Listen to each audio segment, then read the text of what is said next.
নাকভি পিসিবির একজন অযোগ্য চেয়ারম্যান তোপ শোয়েব আখতারের। আগুন নিয়ে খেলা করলে ঠিক এমনই হয়।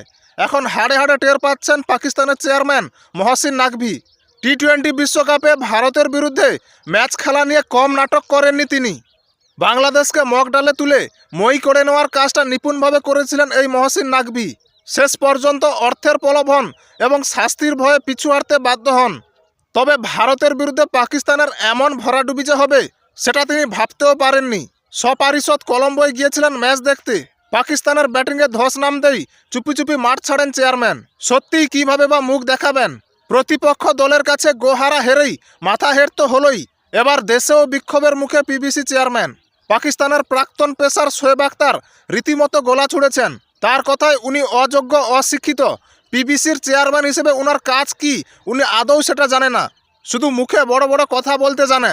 এমনকি যে কয়েকজনকে তারকা বানিয়েছে উনি, তারা একটাও ম্যাচ জেতাতে জানে না, এমনকি 10 ওভার বলও করতে পারে না।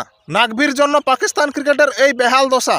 তিনি আরও বলেন, নাকভি পাকিস্তান চেয়ারম্যান হওয়ার পরে ভারত পাকিস্তান 6 বার মুখোমুখি হয়েছে, প্রত্যেকবারই জিতেছে টিম ইন্ডিয়া।